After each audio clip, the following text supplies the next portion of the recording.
Assalamualaikum warahmatullahi wabarakatuh. Terima kasih Bapak dan Ibu kehadirannya pada siang hari ini.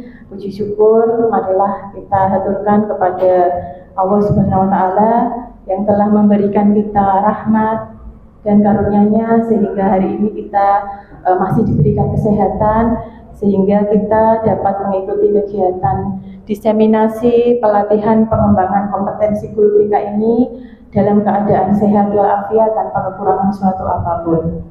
Shalawat serta salam marilah senantiasa kita haturkan kepada junjungan kita Nabi Muhammad SAW yang senantiasa kita nantikan syafaatnya di hari akhir nanti. Bapak Ibu, terima kasih atas kesediaannya meluangkan waktu untuk mengikuti kegiatan diseminasi pelatihan pengembangan kompetensi guru BK. Jadi 2 minggu yang lalu saya mendapatkan tugas dari SMP 3 Bae untuk mengikuti pelatihan pengembangan kompetensi guru BK di Semarang selama 4 hari. Di sana saya belajar mengenai ilmu-ilmu baru, mengenai bimbingan dan konseling. Ada 7 jurus BK hebat. Nah, jadi yang saya pelajari selama 4 hari di sana itu ada 7 jurus ini, Bapak Ibu.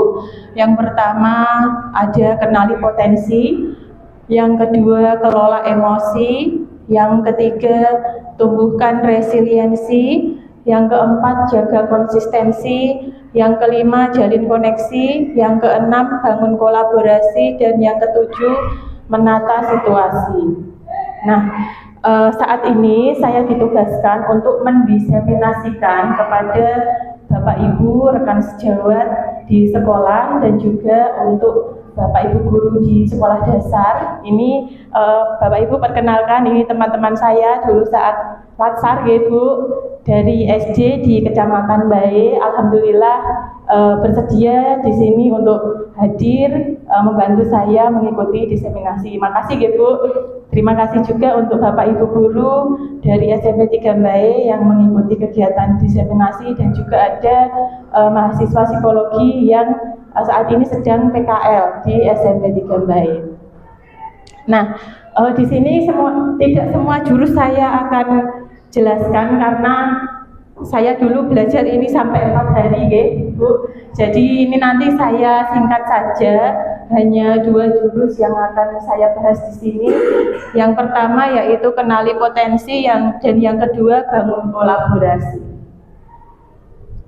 Nah, ini yang jurus pertama, kenali potensi. Nah, ini Bapak Ibu bisa membuka HP-nya dan kita akan coba bersama untuk mengikuti simulasi asesmen di link berikut. Saya kirim linknya nggih, biar lebih cepat.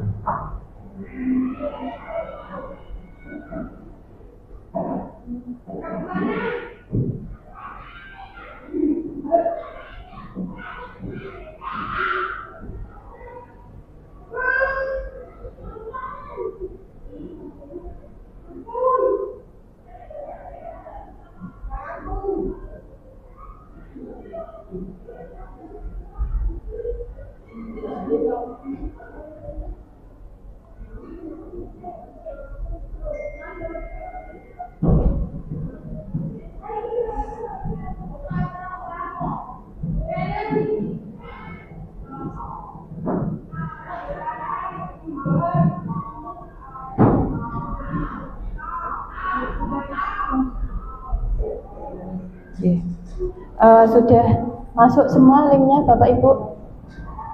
Itu diklik yang pertama dulu nggih, yang tes kemampuan. Oh ya, tunggu dulu, tunggu, nanti di reload bisa. Yang akses banyak soalnya. Nah, nanti kalau sudah tampilannya akan seperti ini. Kita akan mengikuti tes kemampuan dan tes gaya belajar.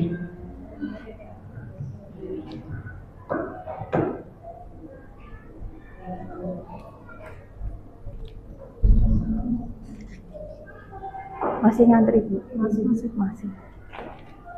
Oke. Nanti kalau sudah bisa diakses Pak Hadi, ini sudah ya. Ini langsung ikuti tes sekarang, ya. Terus ini di next saja Pak. Ya, di next aja. Oke, mulai sekarang. Oke, ini Pak. Belum. Oke. Menunggu tadi Pak Hadi tadi direlot apa enggak usah? Direlot Pak, coba Pak. Direlot ya Bu. Enggak, ikuti tes sekarang. Ikuti tes sekarang. Terus ini Bu, ini di next terus, nggih, di next lagi, nggih. Lagi. Nggih, mulai sekarang. Nggih. Monggo. Ini dikerjakan saja, nggih, nanti hasilnya ditulis di sini. Nggih. Next, mulai sekarang, nggih. Sudah bisa, Bu? Oke. Ini di next saja. Dimulai sekarang. Oke. Ikuti tes sekarang. Ya Pak. Ya, yang itu. Ikuti tes sekarang ini Pak. Ya. Nah, itu di next aja Bu. Enggak, nanti tak pinjemi Pak, nanti Pak. Jadi kan enggak bawa pulpen. Ya, nanti tak pinjemi.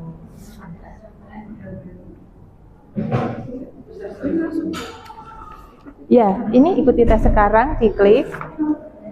Terus, sinyalnya susah. Pakai wifi mau?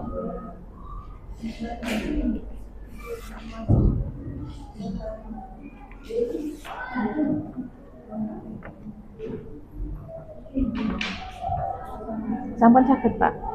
Sampun saya masih cari jaringan.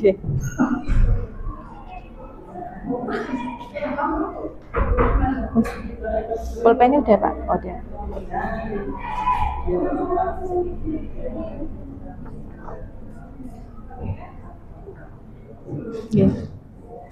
Ini mengerjakannya santai saja nggih Bapak Ibu.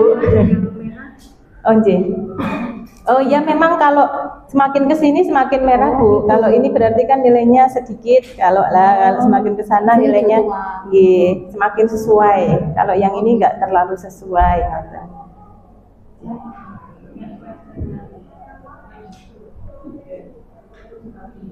Nah, itu dikerjakan Pak Didi. Kalau ini berarti ini diklik Pak. Ini sangat cocok kali jenengan apa mboten? Lanjut.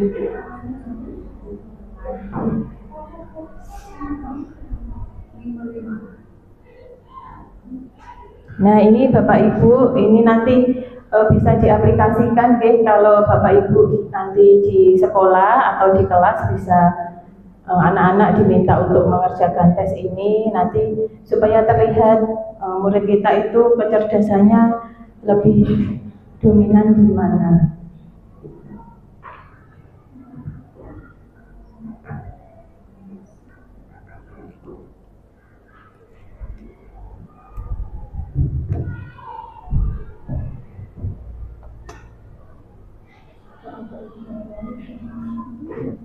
Saya suka mengelompokkan tumbuhan dan binatang. Oh iya, ini di sekolah suka. Di nganu Bu, kecenderungan sehari-hari. Kalau Bu Zub suka Bu, tanaman nih. Enggak harus di sekolah gitu.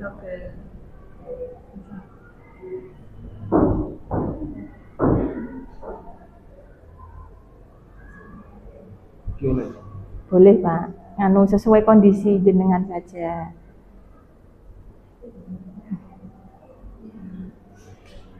Sudah bisa jaringannya?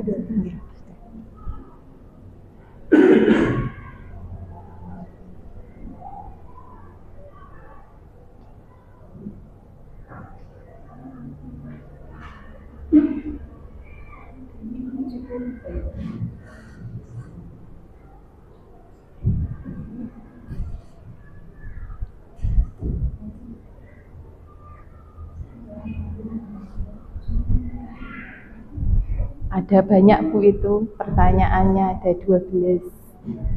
14. 12, 14 ya. Enggak, ini maksudnya nanti ke sampingnya Masih ada lagi. juga. Masih banyak.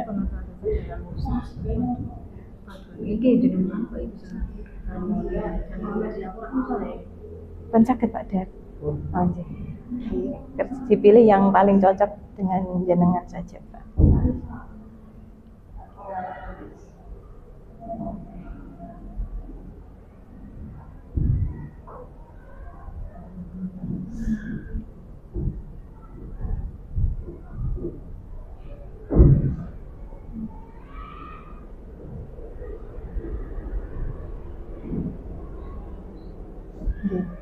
Kalau sudah diklik selanjutnya Bu. Ya, diklik selanjutnya Pak. Hanya. Semangat Pak Dedi, nanti terlihat Pak. Buatan nanti hasil akhirnya ditulis ini dikerjakan dulu. Lanjut yang kedua.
Kata-katanya gimana Bu? Mudah mudah dipahami nggak kira-kira kalau anak-anak mengerjakan ini?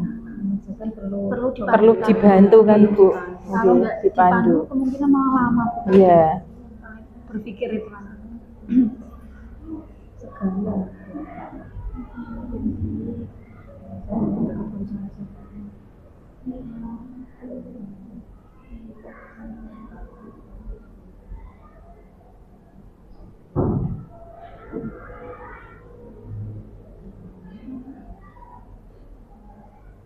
Ada yang keberapa? Bidang.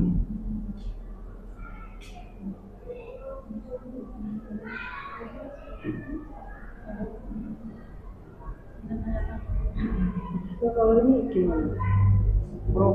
Itu milih Pak. Boleh lebih dari satu. Okay.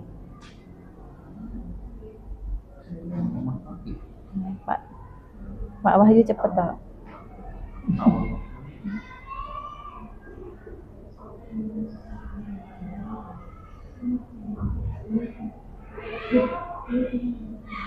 Pilih dua saja.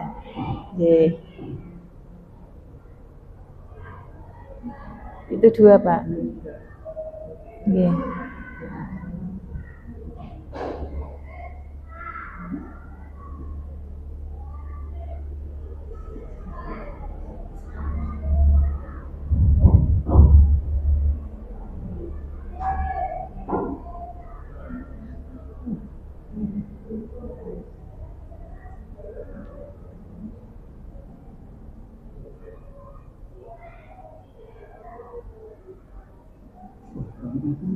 Pilih 2 Pak niku Pak.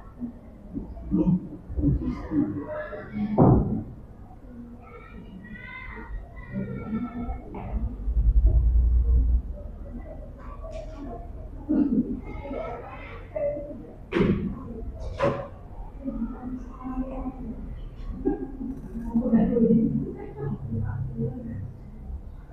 Santai saja Pak, nggak ada yang salah Pak niki. Belum Pak, masih selanjutnya nggih. Ini masih berapa Pak? Baru 6 Pak, masih 12. Ini Pak Wahyu sudah 8 ini. Pak Hadi berapa Pak Hadi? 7 ya. Ada yang sudah sampai 12 Bu? Belum ya. Wah itu.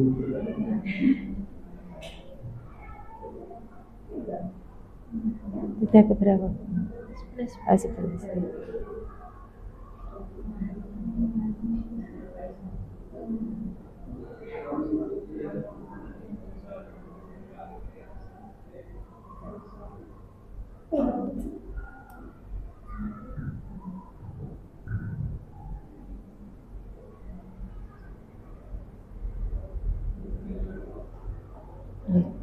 Kalau sudah 12 diklik berikutnya Bu. Ini 2 Bu yang dipilih. Sudah 2. Klik berikutnya. Nah, itu nanti diklik lihat hasil. Hasilnya di screenshot ya Bu untuk dokumentasi jenengan. Nah, itu yang gambarnya tebal berarti yang kemampuan yang dominan pada diri panjenengan. Itu di screenshot Bu. Ya. 12. Oh gitu. Ini masih 15 jadi belum. Lanjutkan Bu. Nggih. Semangat. Semangat Bu Diva. Screenshot kemana? Hasilnya Pak, lah itu hasilnya dari atas ke bawah screenshot semua nggih. Di screenshot dari atas. Nah, itu nanti dituliskan di lembar kerja yang saya bagikan. Nah, niku.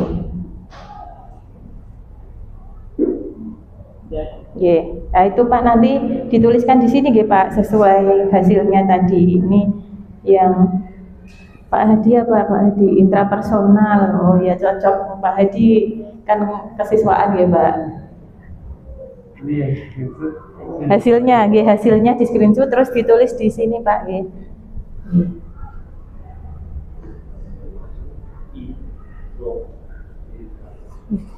Kalau sudah dituliskan di lembar kerja niki nggih Bu.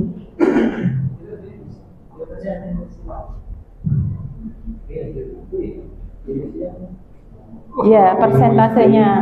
67. Ya, 67. Persentasenya saja. Sama keterangannya. Keterangannya ini yang paling tinggi. Gambarnya uang tak? Nggih, 8 Pak. Nah, sampai 12. Oh Pak, 100% Pak Dar. Wah, apa ini? Napa Pak? Tak aku sih mau. Pak Dar kecerdasan Sing tinggi. intrapersonal dan interpersonal. Berarti hubungan Pak Dar dengan diri sendiri dan orang lain itu sangat bagus Pak. Sesuai fakta gitu Pak. Ya, ini ditulis persentasenya Bu di sini.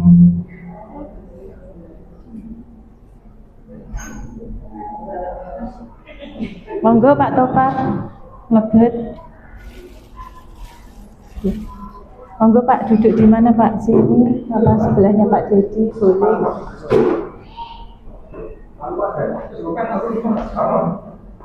Sudah. Nih.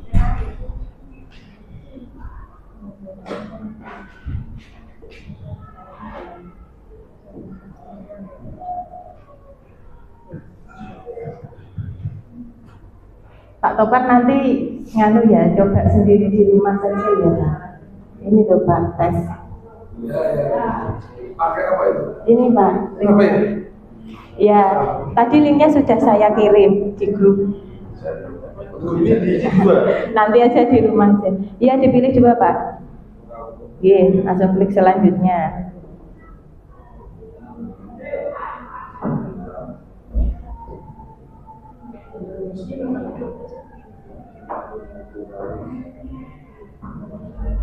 Lihat hasil. Iya Pak, lihat hasil. Lihat hasil, terus itu di screenshot Pak hasilnya. Ini musikal jenengan. Oh, ini screenshot Pak, nanti ditulis di sini.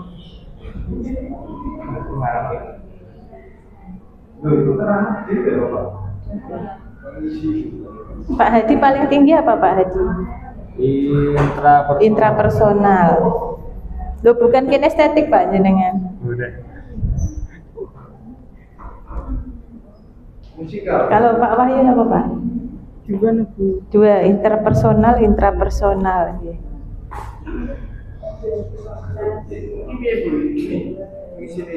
Ini disesuaikan dengan hasilnya Pak. Ini linguistik jenengan 78 nggih. Logika matematik 67. Sudah terlihat hasilnya Bu? Nggih. Pripun sesuai dengan yang kemampuan yang jenengan miliki apa mboten? Sesuai nggih. Insya Allah kalau jawabnya sesuai dengan kemampuan kita itu hasilnya sesuai.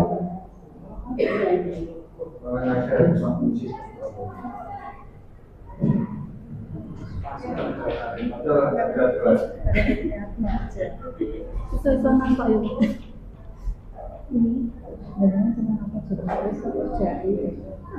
Anu ya. Anjir, pilih mana yang disukai, nggak ada yang suka. Adalah harus isi kira Bu. J, yang paling dipilih dari yang tidak dipilih. Skip nonton di antara Di antara ini. terjun Pak Dar 100% apa Pak Dar? Pak Dar 100% intrapersonal dan interpersonal. Istimewa 100. Berarti Pak Dar orangnya ini konsisten Pak. Jawabnya sama dari awal sampai akhir. Konsisten. Naturalis.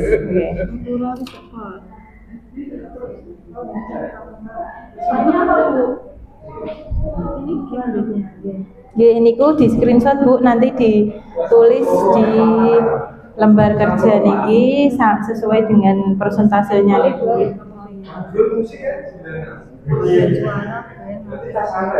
Pak Dedi berarti salah jurusan apa pripun niki? Oh ngoten. BK musikal. BK musikal.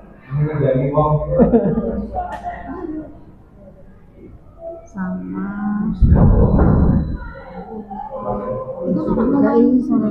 seneng Nggih, yang suka dipilih. Yang suka saja Bu. Nggih, persentasenya Bu, yang ditulis persentasenya aja.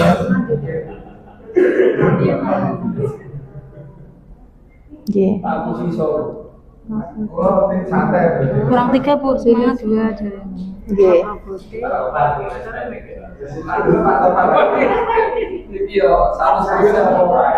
Sampun Mbak. Yang paling tinggi apa Mbak?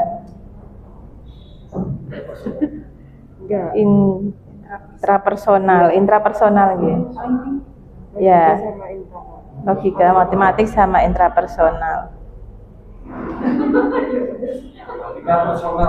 Matematika Pak Hadi berapa matematika? 60. Wah, pantas kalian. Aku jadi ini mau.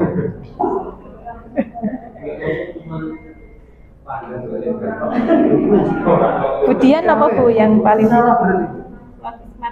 logik matematik sama intrapersonal. Kalau Bu Dewi naturalis sama ini ya Bu paling ini. Bu Dewi apa Bu? Yang ini Intrapersonal. Spasial. Bu Ayu matematika matematika intrapersonal. matematis Matematis.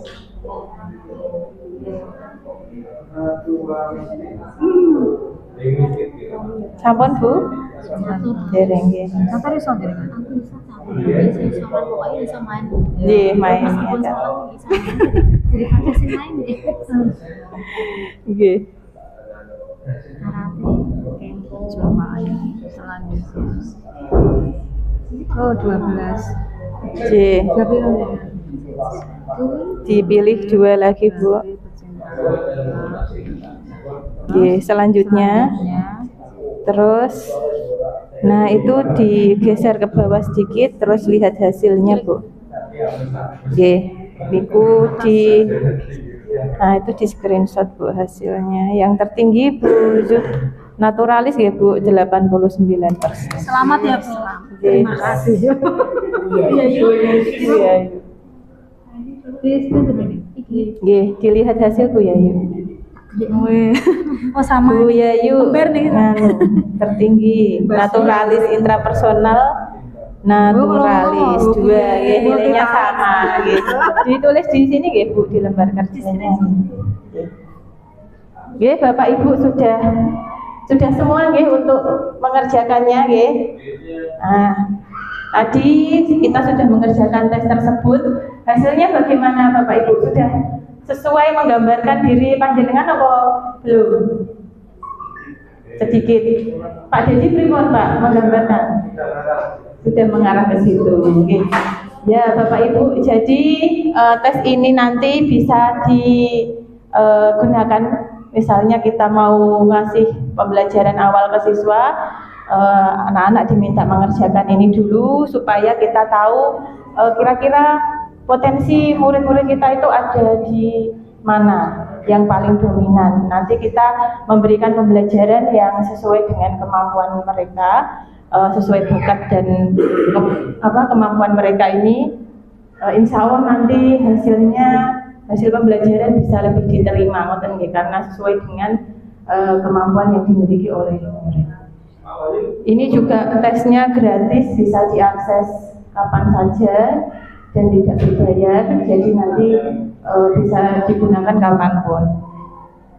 Nah selanjutnya kita akan mengetahui apa sih itu intelijensi atau kecerdasan. Nah ini Bapak Ibu ada 2 video 2 orang anak kembar. Nah ini dia menghadapi tantangan ya. Nah yang satu milih nangis, yang satunya cari solusi. Jadi kecerdasan itu apa Bapak Ibu? Kecerdasan itu adalah perilaku yang berulang, yang di dalamnya terdapat kreativitas dan pemecahan masalah. Nah tadi bayi yang satu dia memiliki kecerdasan untuk memecahkan masalah. Kalau yang satu tadi dia lebih mengedepankan emosinya. Jadi ketika menghadapi tantangan dia nangis dulu. Gitu. Nah ini ketika seorang guru menghadapi masalah muridnya tulisannya tidak jelas, ya, coret-coret. Ini suaranya ada memang. Dibaca aja ya, dilihat aja ya.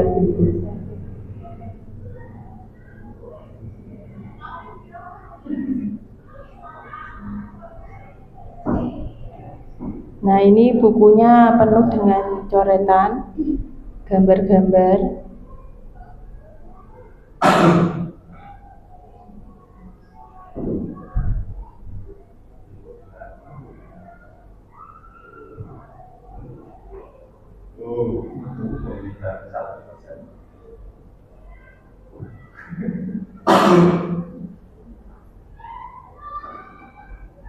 Nah ini hasil gambar, hasil lukisan murid tersebut.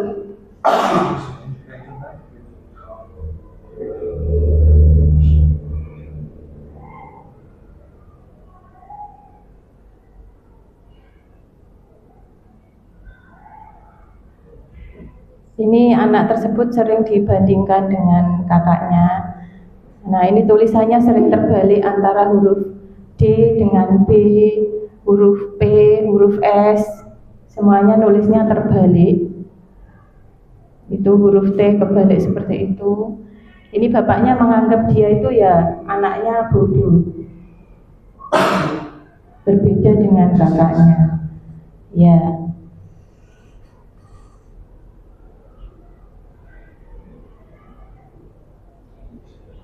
Ini gurunya yang perhatian, dia mendatangi rumahnya dan menjelaskan kondisi anak tersebut kepada orang tuanya. Ini hasil lukisannya. Nah, ini anaknya.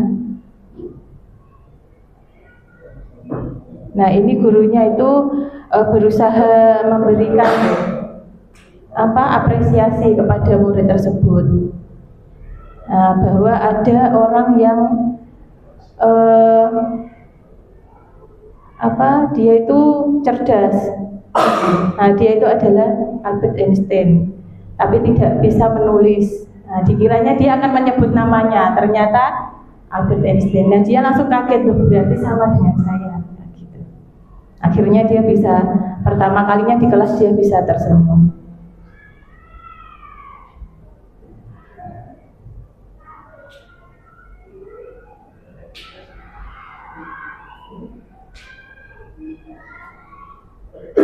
Nah, ini gurunya melihat bahwa dia punya kreativitas untuk membuat sesuatu yang yang bermakna. Terus gurunya memanggil semua murid untuk melihat dan memberikan apresiasi.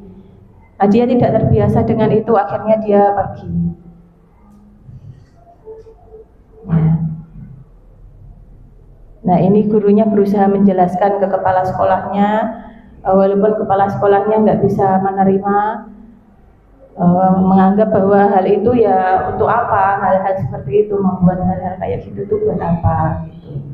Nah, ini gurunya menjelaskan bahwa anak ini memiliki kecerdasan yang lain, yang beda dari teman-temannya.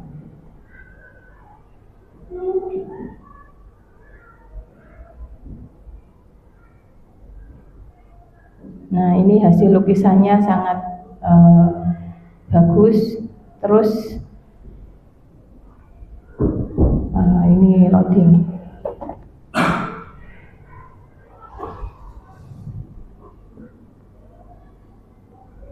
Alah, sebentar.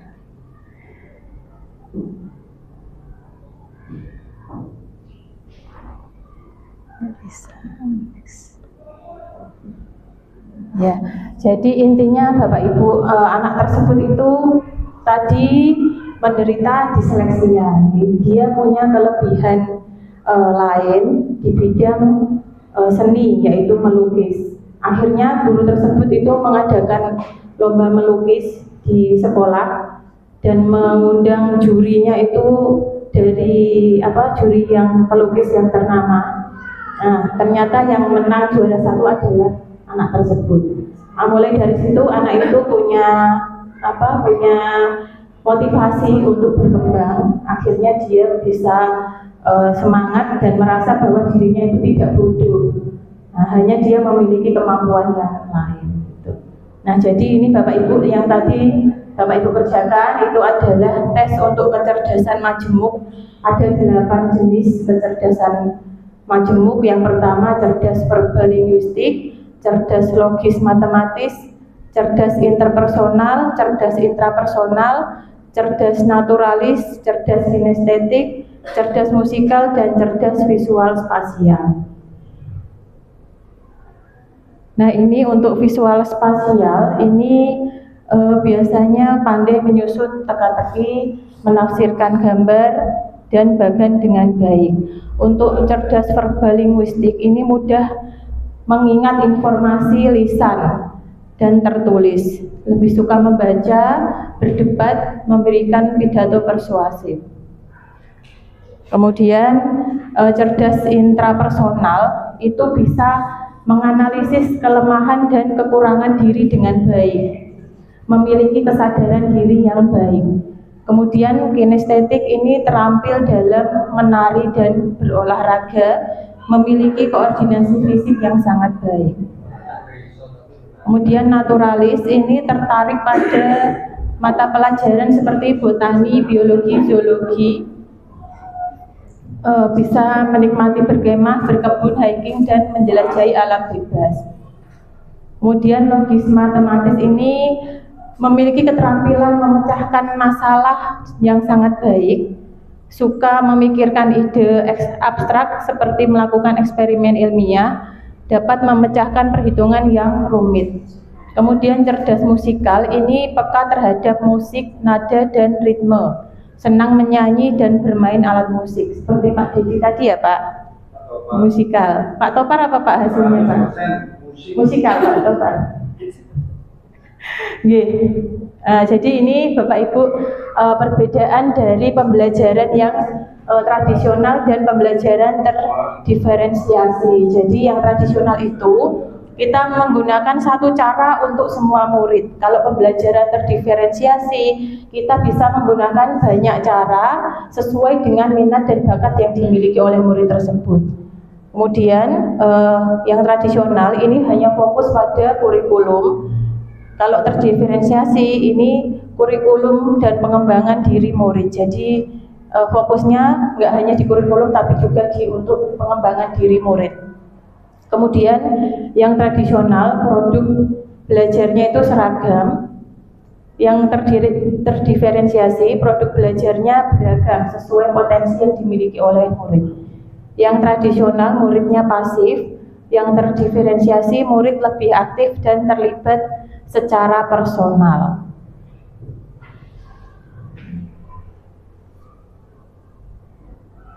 Nah, selanjutnya kita akan mengenal 3 gaya belajar. Jadi ada 3 gaya belajar. Yang pertama yaitu gaya belajar visual, yang kedua gaya belajar auditori, dan gaya belajar kinestetik. Nah, ini yang visual dia lebih mudah mengingat informasi dalam bentuk gambar, grafik, warna, atau tulisan.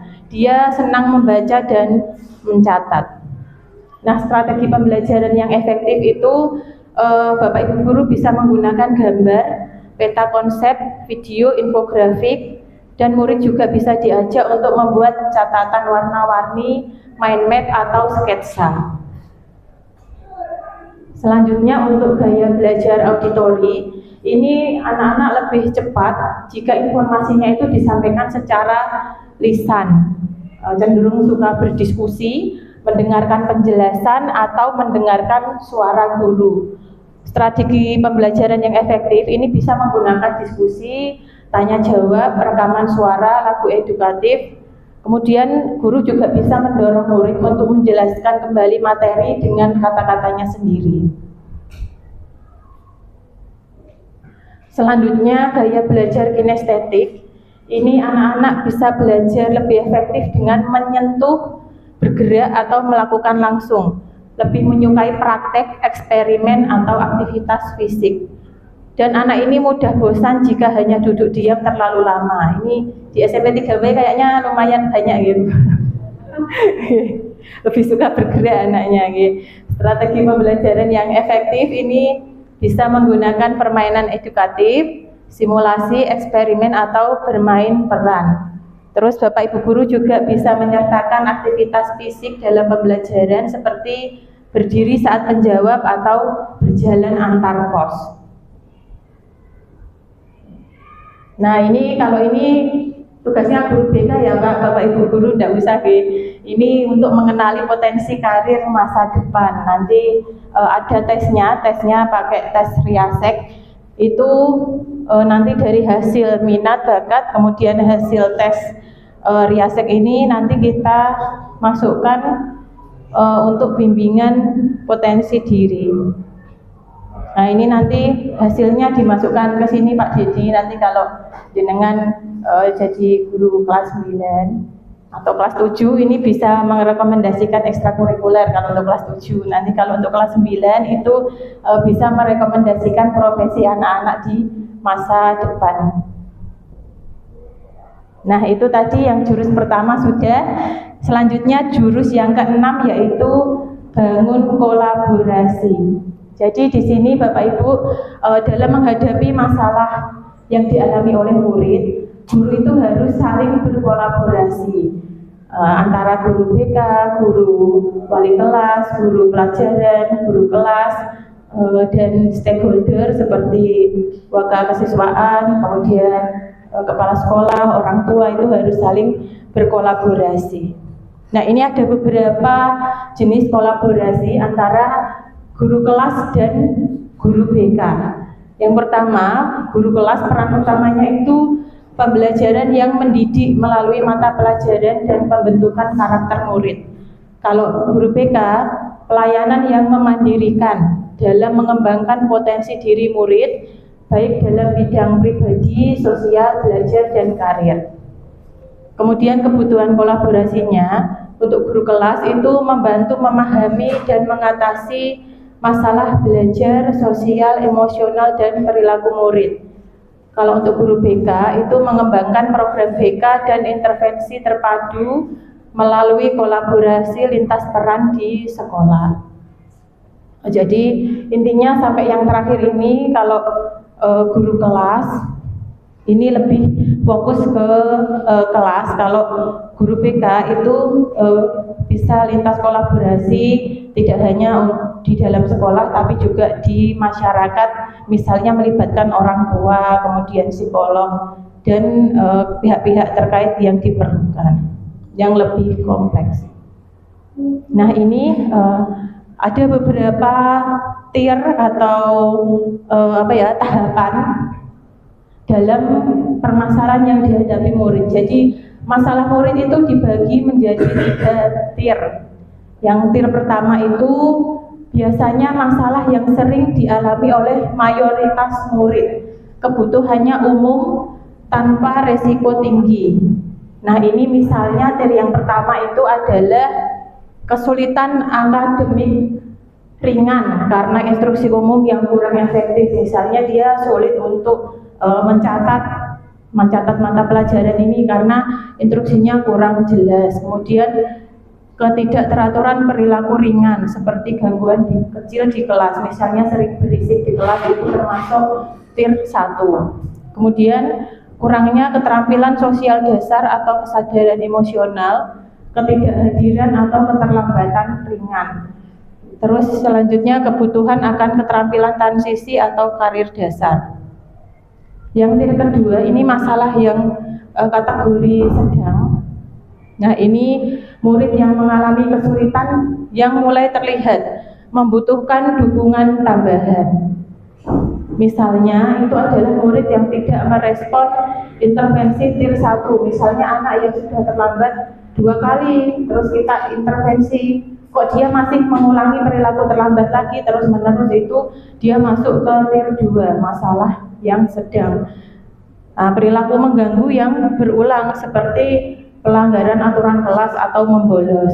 Terus prestasi akademik menurun meskipun sudah ada dukungan dasar. Kemudian kecemasan sosial atau kesulitan berinteraksi dengan teman sebaya, ketidakmampuan mengelola stres atau konflik secara produktif. Nah, tier yang ketiga ini adalah masalah yang dialami oleh peserta didik yang berat. Ini memiliki kebutuhan yang signifikan dan kompleks, perlu layanan individual. Misalnya apa? Misalnya gangguan mental seperti kecemasan berat, depresi atau PTSD. Kira-kira ini anak ada nggak ya yang mengalami depresi, kecemasan? Nah, tidak ada. Kalau di sini Ibu, alhamdulillah tidak ada yang sampai seperti itu. Nah, masalah yang perilaku berat ini misalnya agresi, impulsivitas, outburst emosional, ketidakmampuan belajar yang parah atau gangguan neuropsikologis, trauma mendalam atau masalah sosial ekonomi yang signifikan, pengabaian atau kekerasan dalam rumah tangga, dan yang ketiga hambatan budaya atau diskriminasi sistemik. Nah, ini adalah alur kolaborasi dalam penanganan masalah murid. Untuk masalah murid yang ringan, ini dari masalah murid bisa langsung ditangani oleh guru BK, konselor, guru kelas atau wali kelas. Kalau sudah mengarah ke sedang, bisa ditangani berkolaborasi dengan guru piket, guru mapel atau orang tua. Misalnya mendatangkan orang tua itu berarti masalahnya sudah masalah yang sedang. Sedangkan kalau berat itu biasanya kita perlu bantuan kepala sekolah. Nanti kepala sekolah bisa melakukan referral dengan bermitra bersama guru BK, psikolog atau dokter dan ahli lainnya. Nah, ini ada beberapa contoh masalah. Ini misalnya masalah presensi atau kehadiran. Itu murid bisa langsung mendapatkan bimbingan oleh wali kelas atau tim kesiswaan, kemudian bimbingan oleh guru BK atau wali kelas dan konseling oleh guru BK. Nah, itu bisa masalah tuntas karena masalahnya ini hanya masalah ringan ya, hanya masalah presensi atau ketidakhadiran. Ya. Ini kalau perlu misalnya dia masih tidak tuntas, itu kita melakukan panggilan orang tua, kemudian home visit oleh wali kelas dan guru BK, kemudian konferensi kasus. Ada beberapa ya Pak yang kita akhirnya home visit ya, berarti kan belum tuntas. Nah, selanjutnya ada masalah akademik atau hasil belajar. Ini dapat masalah dari misalnya laporan guru mapel atau rekapitulasi nilai murid yang ternyata nilainya jelek. Nah, itu murid mendapatkan bimbingan. Bimbingan ini ada bimbingan remedial oleh guru mapel, pemantauan oleh guru atau wali kelas, kemudian bimbingan bidang belajar oleh guru BK, dan konseling oleh guru BK. Nah, itu kalau masalah murid tuntas berarti selesai. Kalau tidak tuntas, dilanjutkan panggilan orang tua, home visit, kemudian konferensi kasus. Kalau tidak selesai juga berarti referral ke ahli yang terkait. Itu contoh alur penyelesaian masalah murid. Jadi memang harus berkolaborasi ke Bapak Ibu antara guru BK, wali kelas, guru mata pelajaran, kesiswaan dan sebagainya.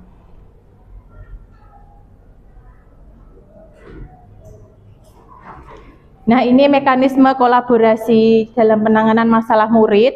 Yang pertama kita identifikasi dulu masalahnya, kemudian didiskusikan dalam konferensi kasus, lalu ditetapkan tujuannya berdasarkan tingkatan TIR tadi nggih. Kalau masalahnya ringan, itu intervensinya tidak perlu melibatkan pihak luar. Kalau masalahnya berat seperti beberapa kali yang terjadi, itu berarti perlu mendapatkan bantuan pihak luar.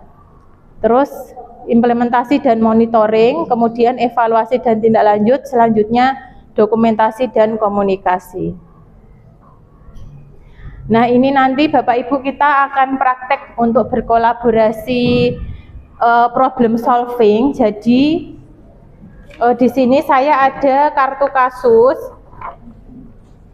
Kartu kasus ini nanti di dalamnya terdapat beberapa kasus-kasus, mulai dari yang ringan sampai yang berat. Nah, nanti tugas Bapak Ibu membedakan kartu-kartu ini ke dalam 3 TIR tadi ya, masalah ringan, masalah sedang, masalah berat. Nah, nanti dibedakan, nanti setelah dipisahkan, Bapak Ibu bisa memilih salah satu kasus yang kira-kira akan diselesaikan. Nanti penyelesaiannya bagaimana itu nanti dibahas secara kelompok. Satu kelompoknya bisa terdiri dari 5 atau 6 orang.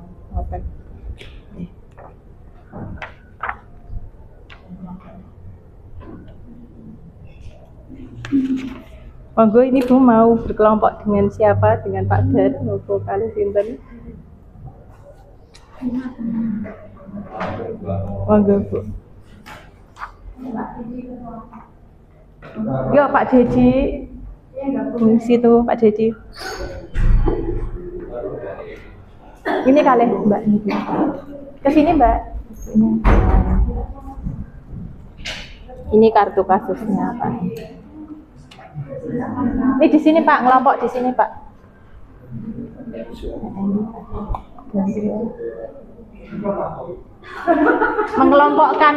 mengelompokkan masalah ringan, sedang, berat.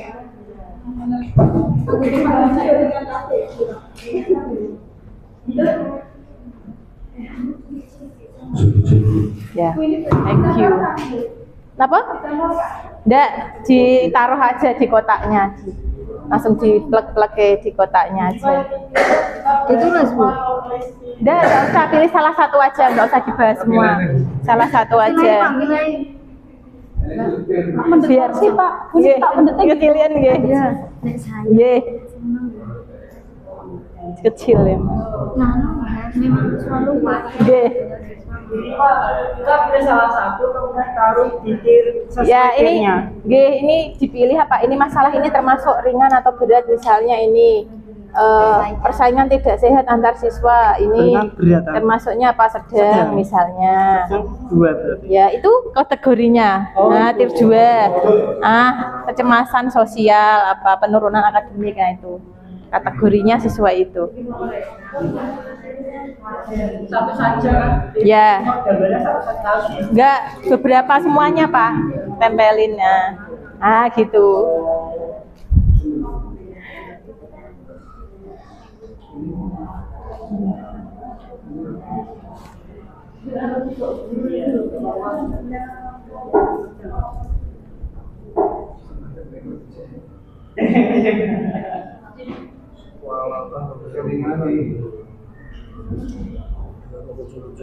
Ya, kode ringan aja, saknya kode berat. Nggih.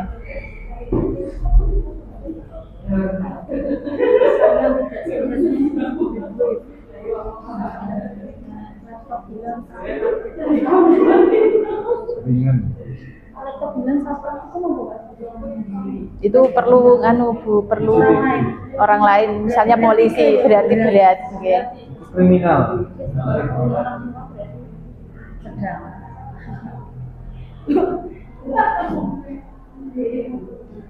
Itu kategorinya nggih, Bapak Ibu ada di depan.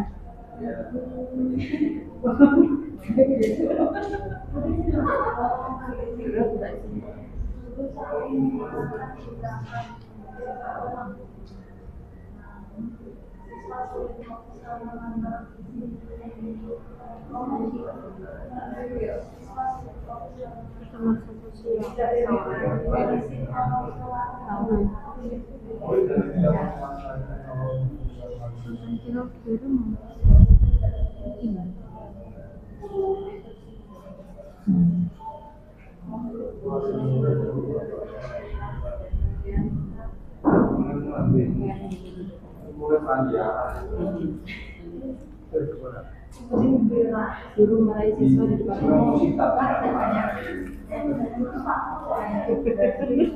Apa itu? Sedang. Ya kan nggak, yang pokoknya yang nggak harus ke orang tua, itu berarti ringan. Kalau berat itu melibatkan polisi, dokter dan sebagainya.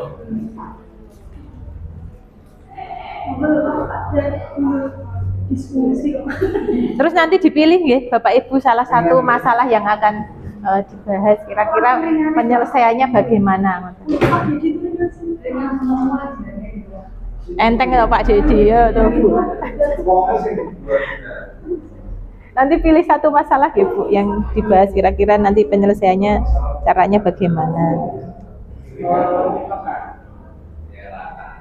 Kriminal loh, itu maksudnya perlu orang tuanya perlu berarti.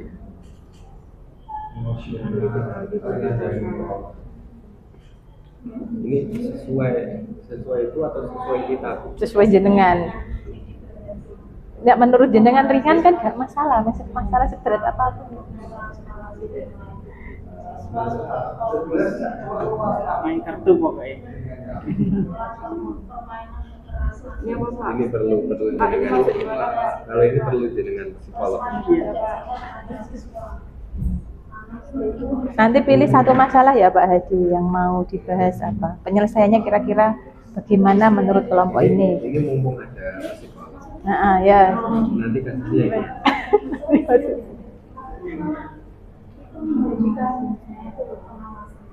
Sampun Pak.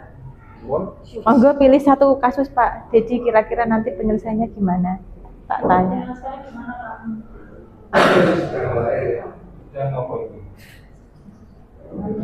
Ini kelompoknya Bu Ria sampun nggih. Ini milih masalah apa Pak yang dipilih Pak? Monggo Pak Dedi. Dibaca Pak masalahnya. Suaranya Menyelesaikan masalah. main Terima kasih Nggih. dari kelompoknya kelompok Bapak Dedi yang kedua. bapak-bapak Kami memilih permasalahan permainan kekerasan saat istirahat. Itu beberapa siswa sering bermain permainan fisik saat istirahat yang berujung luka-luka. Orang tua protes, tetapi siswa mengatakan mereka hanya bermain dan tidak bermaksud menyakiti. Itu menurut kami masuk ke tier 2. Tier 2 nggih. Nggih, monggo Pak Dedi penyelesaiannya bagaimana Pak? Kalau ya penyelesaiannya bagaimana Pak Dedi jika ada masalah seperti itu? iya kan sudah dipanggil Belum ini orang tua protes. identifikasi. Nggih, masuk sana Pak. Kamera. Nggih. ya terima kasih Nggih, Pak.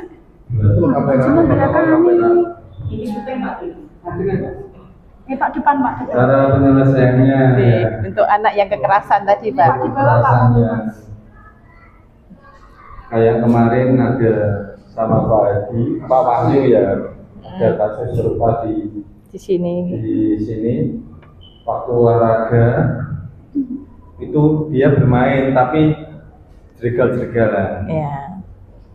Untuk kasus yang penyelesaiannya ya memang orang tua dipanggil untuk diberitahu memang anak-anak itu masih umur segitu kan nggak tahu barang yang berbahaya apa enggak. Nggih.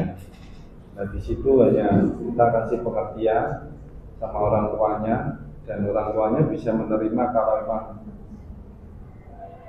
menyadari lah. Nggih. Nah, kita sebagai guru BK yang mengasih tahu dengan anaknya dan orang tuanya bahwa masalah itu bisa ke ranah ke lebih berat ya, ke kriminal, bisa ke kepolisian dan tapi alhamdulillah bisa didamaikan dengan orang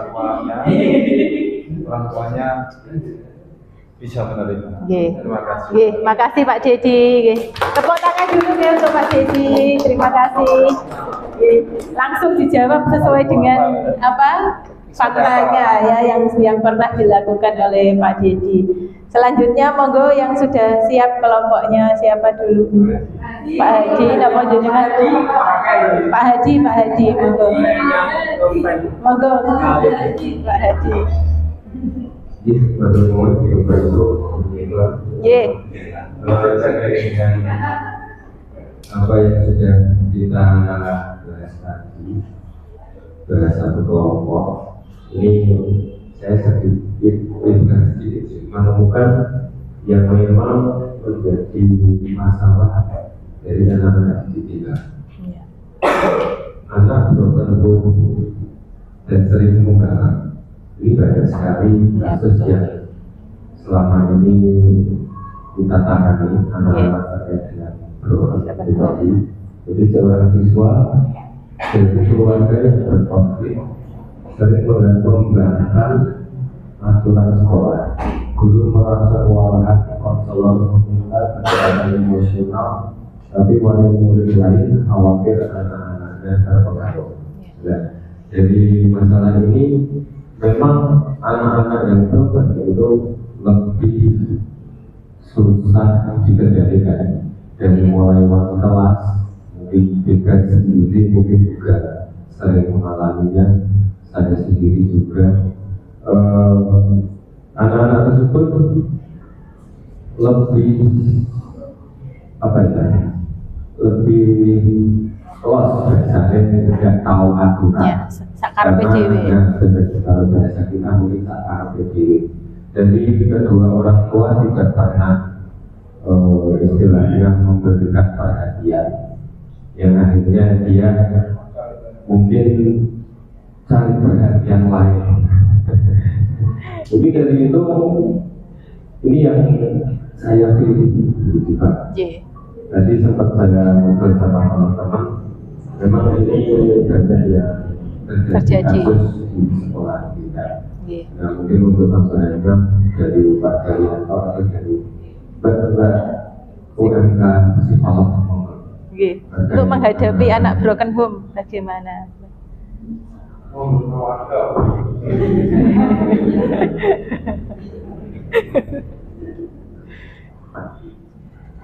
Ya baik, terima kasih Bapak Ibu untuk kesempatannya.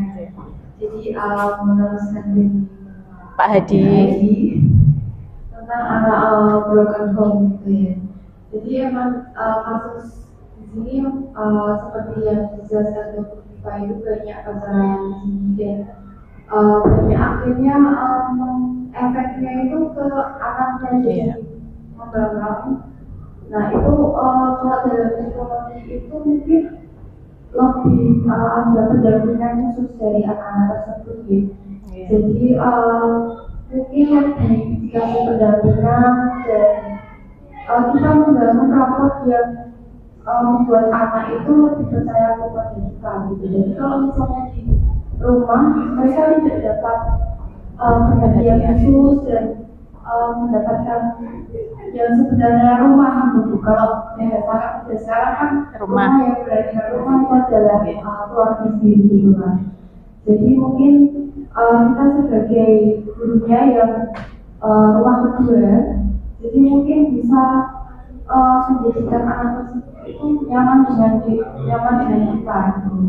Takutnya kalau misalnya kita nanti anak itu nanti lebih nyaman di luar sana, seperti misalnya di pergaulannya atau mungkin pasangannya ada hubungan itu kan takutnya nanti salah pergaulan gitu. Ya, terjerumus. Mungkin masih banyak juga kasus seperti itu. Terima kasih, tepuk tangan untuk kelompoknya Pak Hadi.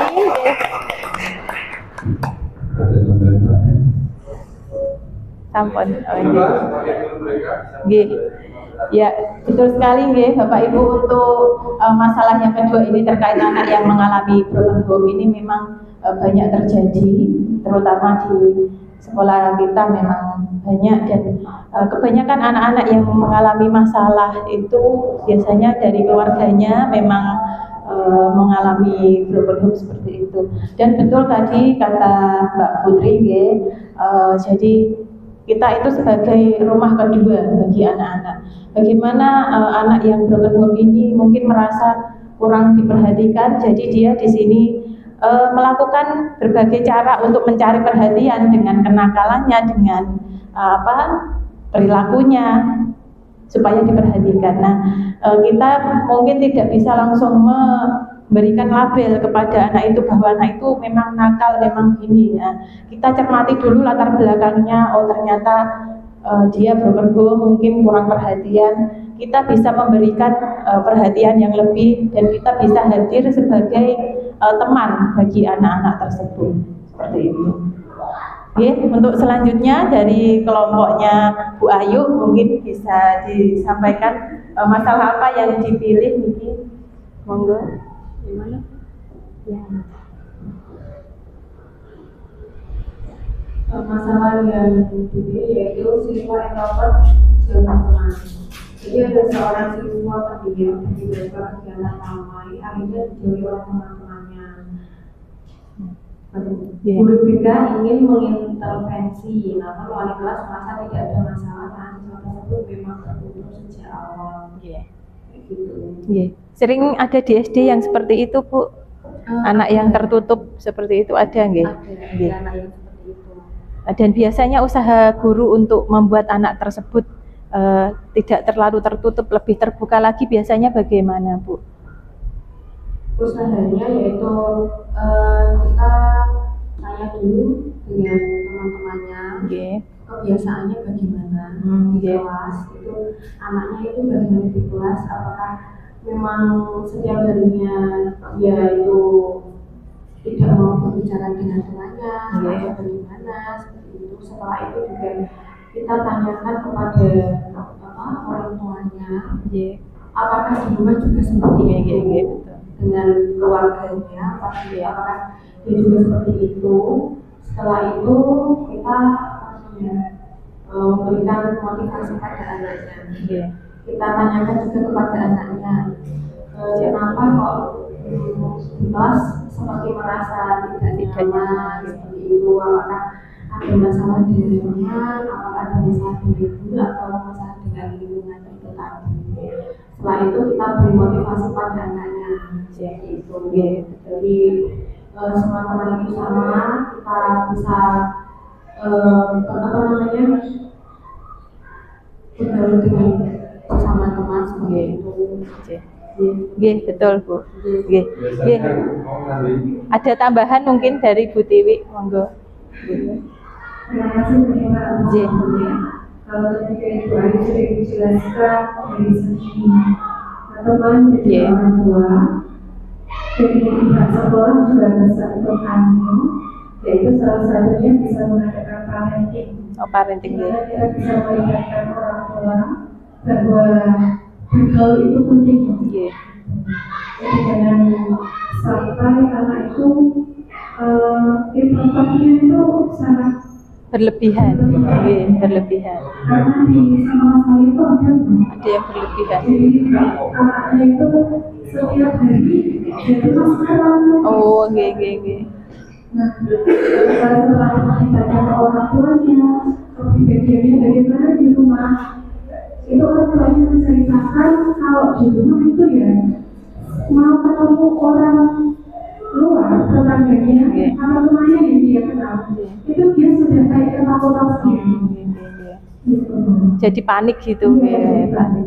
Terus kami dari pihak sekolah memberikan solusi karena pada waktu itu kami mendatangkan psikolog Pak Trubus itu. Nggih, Pak Trubus, nggih. Nah, Nggih. kami memberikan solusi untuk orang tua bisa konsultasi kepada Nggih, Pak Trubus, nggih. Rumahnya kan dekat gitu. Iya. Betul. Nggih, nggih, terima kasih. Ada tambahan lagi, Bu? Monggo. Sampun. Nggih. Nggih, tepuk tangan dulu untuk kelompoknya Bu Ayu dan Bu Tiwi. Nggih, betul nggih. Jadi untuk anak-anak yang introvert ini memang kita temui ada juga di sekolah. Di sekolah sini juga ada, mungkin di sekolah lain juga ada.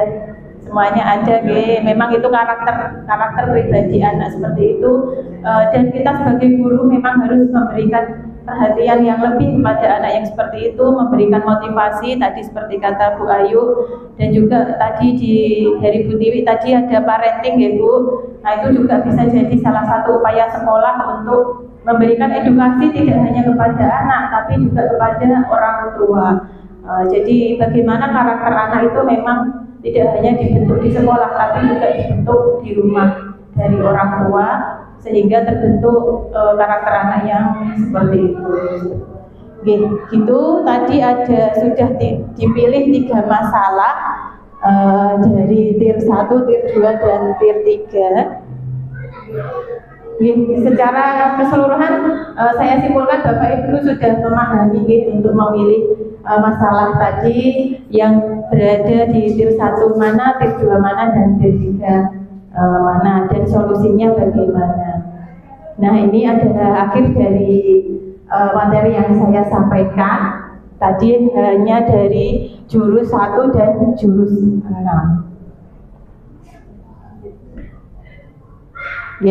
Bapak Ibu, jadi kesimpulan dari diseminasi hari ini adalah bahwa kita sebagai guru memang harus mengetahui yang pertama potensi yang dimiliki oleh murid-murid kita, karena kita tidak bisa menyamaratakan kemampuan yang dimiliki oleh murid. Jadi mau tidak mau kita yang harus menyesuaikan diri untuk mengikuti bagaimana kemampuan yang dimiliki oleh murid kita. Dan yang kedua tadi bahwa kita sebagai guru dalam menghadapi masalah murid, kita harus bisa berkolaborasi dengan berbagai pihak, dengan guru lain atau dengan pihak lain di luar sekolah untuk menyelesaikan masalah yang dialami oleh murid kita.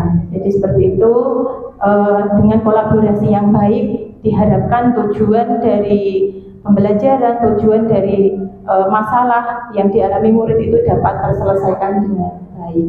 Ya, begitu Bapak Ibu, terima kasih atas kehadirannya pada siang hari ini. Semoga diseminasi ini dapat memberikan manfaat bagi Bapak Ibu semua, dan semoga kita bisa dipertemukan lagi dalam kesempatan lainnya dalam keadaan sehat walafiat tanpa kekurangan suatu apapun. Terima kasih. Wassalamualaikum warahmatullahi wabarakatuh. Ya, terima kasih Bapak Ibu. Setelah ini